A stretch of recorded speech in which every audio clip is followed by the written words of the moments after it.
Hello again.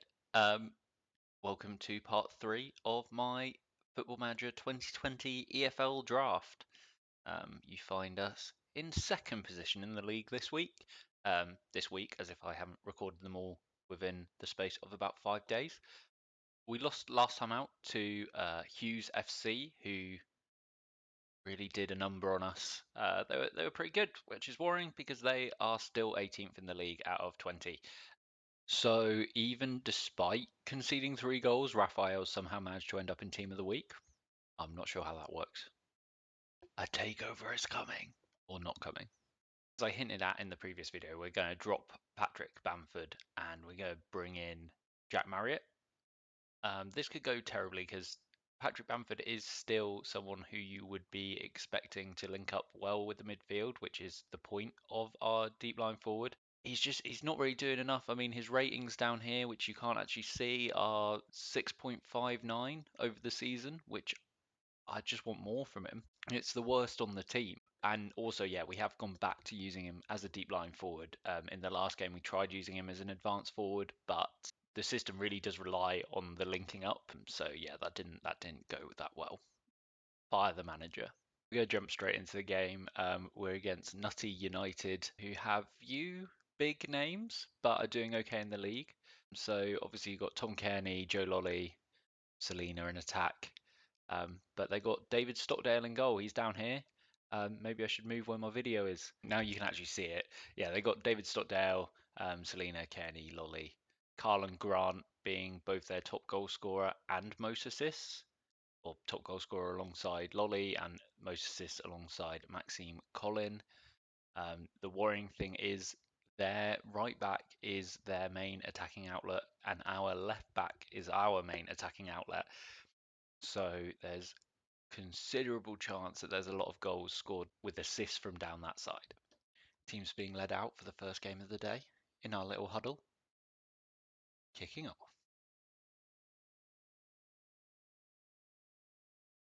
What a goal! And that's the first goal for our striker. So the change has made an instant impact. It's down the other side from the side that I said it would come, but I'm not a psychic. Good little volley.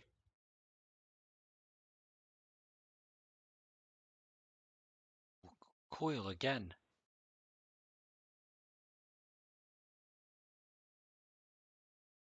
Well, this one does come down the left-hand side, and it's Forestieri's second goal of the season. This front three is clicking in a way that it wasn't before today. Bannon back to Tiemann. Swift tries a shot. I mean, Forestieri can't miss, but that's not relevant.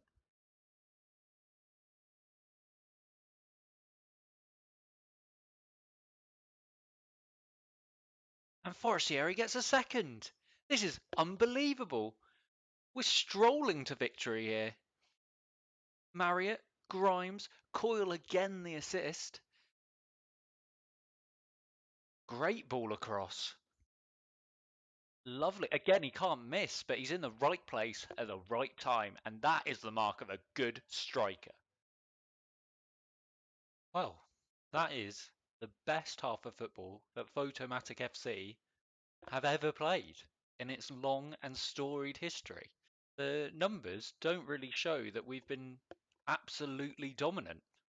Raphael's only struggled to perform because he's had nothing to do. They've come out raring to go. We should probably play on the counter more, but we'll give it 10 minutes, see how the game's going.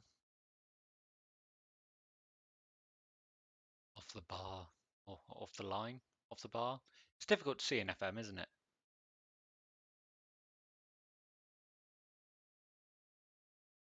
Marriott stealing it off the defender to score. This is why we didn't go defensive earlier on.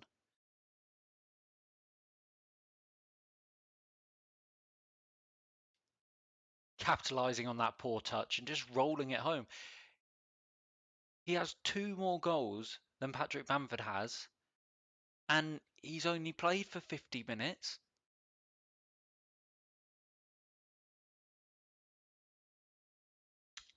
They've managed to pull one back.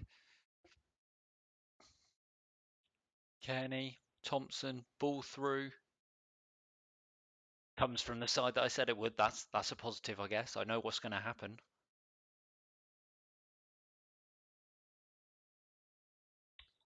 "72 minutes. We're going to protect Sean Morrison because there's nobody playing that badly, so give Owen O'Connell some game time." Oh, and see what a tackle that is. Would Sean Morrison have made that tackle? It's all up here, mate.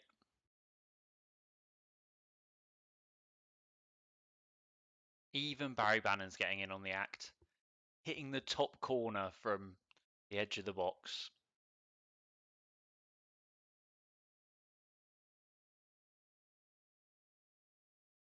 It's a quite spectacular volley, actually. I mean, Stockdale got a hand to it. Should probably have tipped it over, but not bad effort.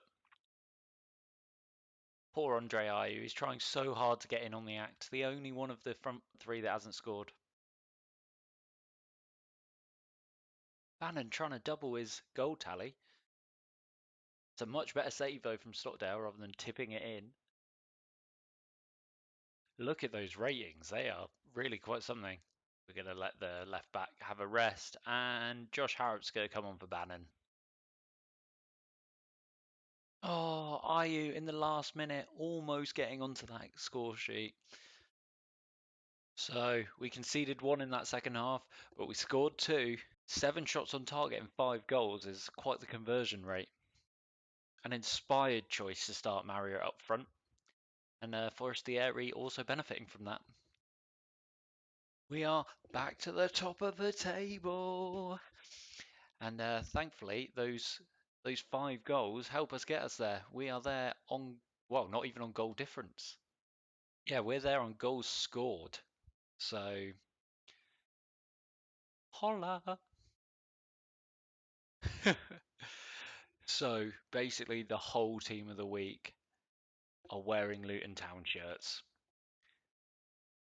The left side, Marriott, Bannon, Coyle.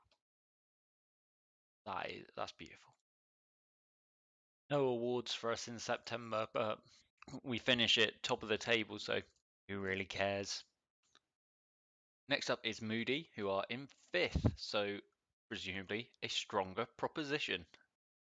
So as we can see, they've got, George Friend, Semi Ajayi, another one that I really wanted to pick up, but didn't. Norgard, Ovi Ajaria, Lewis Graben, Sammy Amiobi. Some big names there. Well, obviously they're doing very well in the league, so unsurprising. It's interesting. There's a lot of teams who have absolutely blowout defeats, but then do quite well in their other games. In an excellent result for us, George Ellick United beat Hull City 2-0. So we're now top of the table, straight out on goal difference. No goals scored. We're all good. Oh, look at those good squad dynamics. Everyone's playing well together. An unchanged 11. When you win the last game 5-1, you can't really justify making any changes. Patrick Bamford is not coming back into my squad. Well, my starting 11. He is on the bench. Moody have a good team. Moody has a good team. Moody has a good team. I'm expecting this to be a tough match for us. Ajaria controlling things in the midfield. Canos, Carvalho. I don't think I'm expecting to win here, to be honest. Oh, we're in the 3rd kit today. A lovely navy and purple effort.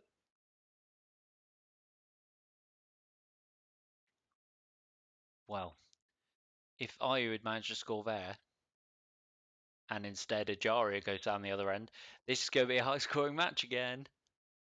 Not necessarily in a good way. Ayew cuts inside. He has to score. He has to. That's on his strong foot. That's what he's there to do. He's there to cut inside and strike it into the far corner.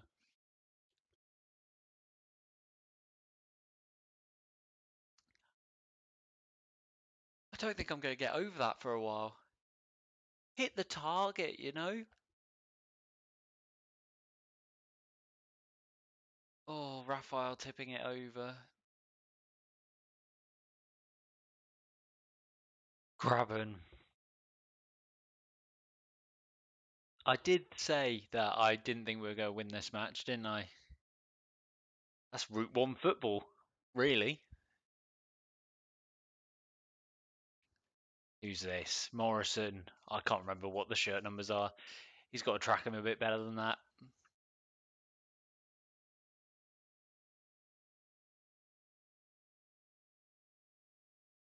Forestieri. That's the position he scored from in the last game. Coyle's growing, week by week, and Morrison could have made up for his mistake there, but didn't quite get it on target. In that, it was way over the bar.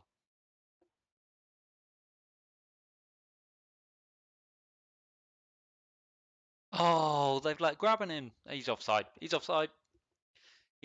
Stankovic knew what he was doing when he just let him clean run through.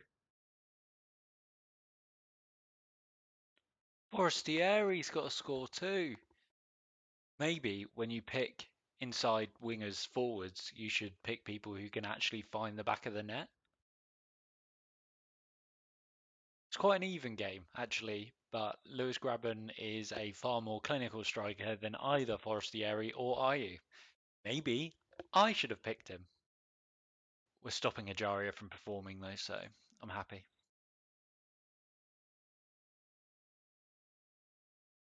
George Friend with a mighty fine cross there to set up their second goal. I don't know why nobody pressed him. Ayew, what you doing, mate? Come on, work harder. Disappointing goal. Disappointing. In fact, I think that's Ayew's last involvement in the match. Murray at least gets his shot on target, you know? Swift tries shooting twice. Raya tips it over. Morrison, get it on target. The corner routine is, doing okay. You just got to direct it downwards. I think we're going to give Patrick Bamford a chance to redeem himself, and then if he does manage to redeem himself, use that as justification for keeping him on the bench. Without Ayew, we don't have that same threat down the right, but I don't know, man. He just doesn't do enough when he gets near the box.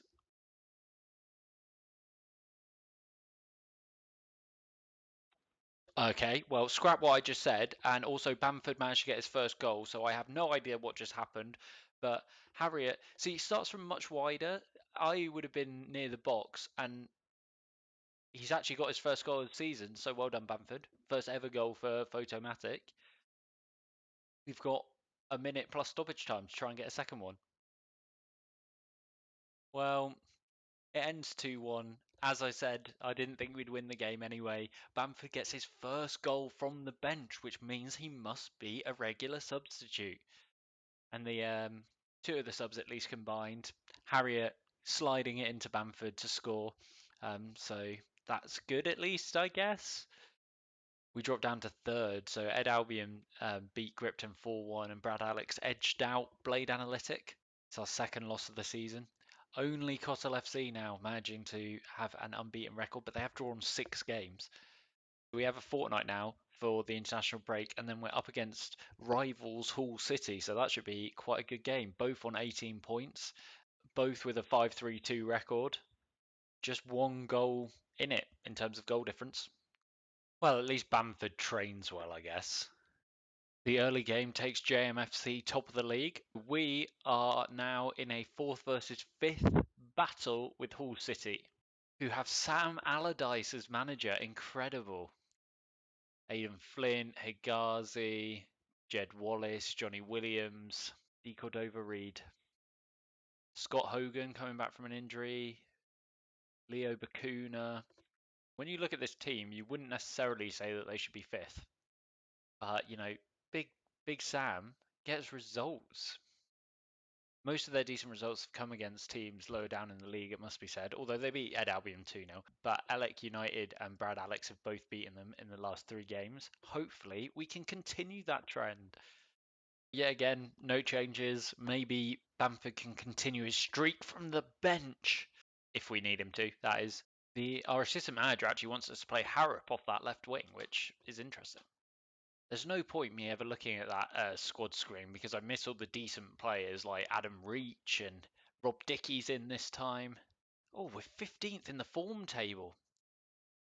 That's not good, is it? Let's hope we turn it round. Let's go. Oh, are you? Why can nobody in my team get a header on target? Ooh, that was mightily close to that corner. D. Cordova-Reid getting in behind.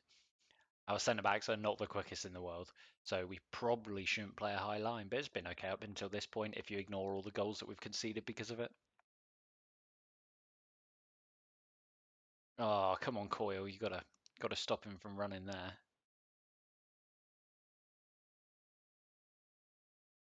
Ayew is having a particularly bad game, and we took him off at half time last time. Oh, Coyle to Forestieri works again! At least one player down that right side is doing the correct stuff. Great movement by Forestieri. 2 yards in front of his marker.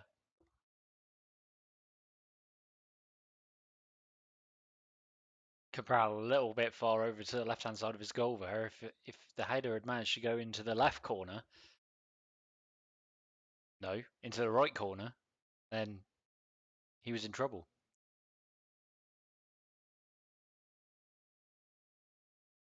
Are you on target, son? Unlucky. See, this is better. So it's Stankovic that needs to be the near post runner, and Ayew needs to. Well, he got it on target. He got on. That's what I've been asking him to do, and he did that.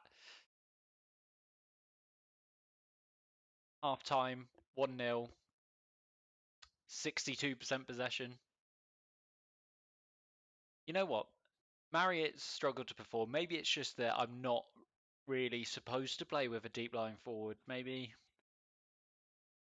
I don't need a striker at all. Are you unlucky again? It's working though. It is working.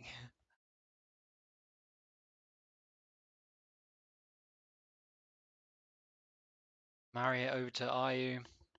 Misses, obviously. And now he is in the book. Right, let's bring Harriet on for him again. And Timon's been on a yellow for a while, so we're going to bring Matic on for him.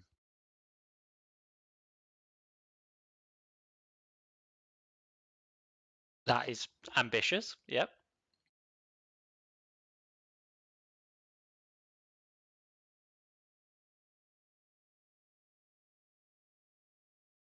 Oh my word, that was so close. Defensive now, please. They seem to be playing a 4-2-4. Well, in the big fourth versus fifth battle, we've come out on top. Andre Ayew struggling to perform again. It's becoming a bit of a theme, but I don't really have anyone to replace him. I don't think Harriet is good enough to play there either, and he plays in a slightly different way. He seems to start out wider and use his right foot a whole lot more. Oh, it was Sam Allardyce's birthday. I feel terrible now. Blades Analytic come out on top versus Ed Albion in the late game, and that really helps us. So we're up to second now on goals scored again with JMFC, and Brad Alex in front by a win. I said that Kotlet FC were the only one without an unbeaten record, right? Apparently I meant JMFC, my bad. So we are the Friday night game this time against Biscuit FC. The man, the legend, who actually started this whole draft. So let's hope we absolutely stick it to him. Bryce Samba in goal. As a Reading fan, I've only seen him play twice, and he's thrown away the game both times, so hopefully that's a good sign. Paddy McNair, my girlfriend's from Sunderland, so he did good things whilst there. Lewis Holtby, Bradley Dack via Blackburn duo. Sammy Smodix tearing things up at Peterborough. Brian Mbuemo. Darren Gibson, who has slightly less fond memories of Weir's side. 5-2-2-1 is an interesting formation. Seems to be the one that they go with. Matt Grimes is going to have to be on his toes. Another win means an unchanged team. You know it. Ryan Shawcross, left wing back, is a bizarre choice. Michael Hector, ex-Reading. I'm just going to point out all ex-Reading players if you haven't noticed so far. It's weird. Michael Hector, I always thought would turn into quite a good defensive midfielder. I thought that he made too many mistakes to be a out-and-out centre back. But well, I mean, they love him at Fulham this year. Kenilworth Road, a magnificent venue. I hope that even though we've clearly expanded it, it has the same kind of intimate atmosphere that the real life stadium has. Nodded over by Andre Ayew. Oh my goodness! Oh my goodness! I wasn't even expecting it. I was scratching my face, I was just swift to Andre Ayew. I mean, Bryce Samba should have saved it, as we all know he probably should, but I'll take that.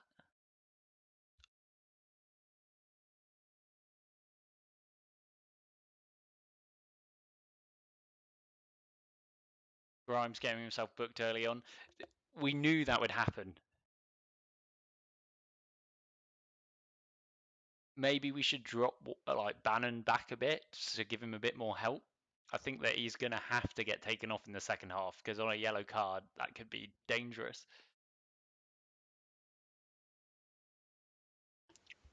Safe hands from Samba. That's not something you can say all the time. I'll stop ribbing on him eventually. Oh, Sean Morrison, assisted by Andre Ayew. This is a weird game. I mean, that was going in without his touch, wasn't it? He does look offside. Yeah, I was about to say. Does that mean he is, or does that mean he isn't? I thought Morrison was offside, to be honest, from the second header. From the first header, the second player. Oh, never mind. How on earth has he missed that? Patrick Bamford probably would have scored that. No, he wouldn't. That's a silly thing to say. Marriott. Oh, Samba actually saved that. Oh, fair play then.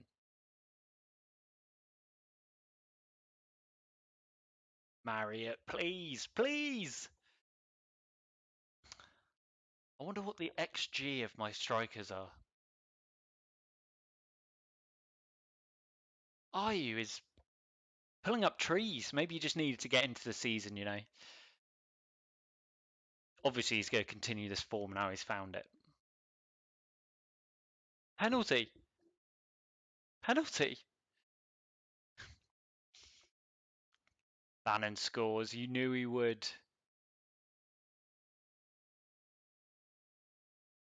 3-0 up before half time. Second time in 3 games this has happened too. Or whenever we played Nutty. Second time in 4 games. I don't know.